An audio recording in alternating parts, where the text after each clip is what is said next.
मुंबई इंडियन्सचे राहिलेले सामने कोणासोबत आहे आणि मुंबई इंडियन्स अजूनही टॉप चारमध्ये जाऊ शकते का, हे संपूर्ण आपण या व्हिडिओमध्ये जाणून घेणार आहोत. तर मुंबई फॅन्ससाठी मोठी बातमी आहे. IPL 2026मध्ये मुंबई इंडियन्सचे अजून 4 सामने बाकी आहेत आणि आता प्रत्येक सामना करो या मरो ठरणार आहे. तर चला पाहूया मुंबई इंडियन्सचे राहिलेले सामने कोणत्या टीमसोबत होणार आहेत आणि MIला टॉप चारमध्ये जाण्यासाठी किती सामने जिंकावे लागतील. तर मुंबई इंडियन्सचे अजून 4 सामने या IPLमध्ये राहिलेले आहेत. तर RCB विरुद्ध 10 मे रोजी रायपूरच्या मैदानावरती सामना होणार आहे. हा सामना मुंबईसाठी सर्वात महत्त्वाचा ठरणार आहे, कारण RCB देखील टॉप 4च्या शर्यतीमध्ये आहे. जर मुंबई हा सामना हरली तर प्लेऑफचे समीकरण खूप कठीण होऊ शकते आणि मुंबई इंडियन्सची टीम बाहेर होऊ शकते.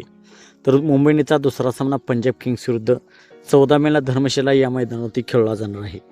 धर्मशालाचे मैदान मोठे असल्यामुळे गोलंदाजांना मदत मिळू शकते. बुमराह आणि बोल्टे याच्यावर मोठी जबाबदारी असणार आहे. तर तिसरा सामना कोलकाता नाईट रायडर्ससोबत 20 मे रोजी कोलकाताच्या ईडन गार्डन स्टेडियमवरती होणार आहे. ईडन गार्डनवरून KKRला हरवणे सोपे नाही, पण मुंबईकडे रोहित शर्मा, सूर्यकुमार यादव आणि तिलक वर्मा यासारखे मोठे मॅच विनर आहेत. चौथा आणि शेवटचा लीग सामना मुंबईचा हा राजस्थान रॉयल्स विरुद्ध 24 मे रोजी वानखेडेच्या स्टेडियमवरती होणार आहे. हा सामना मुंबईसाठी निर्णायक ठरू शकतो. वानखेडेवर मुंबई इंडियन्सचा रेकॉर्ड जबरदस्त आहे आणि फॅन्सना मोठ्या विजयाची अपेक्षा असणार आहे. तर मुंबई टॉप 4मध्ये जाऊ शकते का?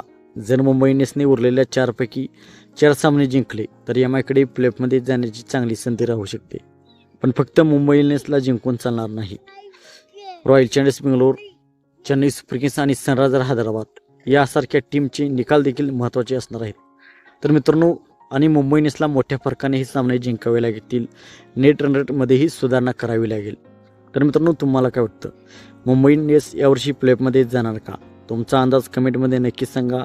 व्हिडिओ आवडला असेल तर लाईक करा, चॅनल सबस्क्राईब करा आणि MI फॅन्सपर्यंत हा व्हिडिओ नक्की पोहोचवा. थँक्यू.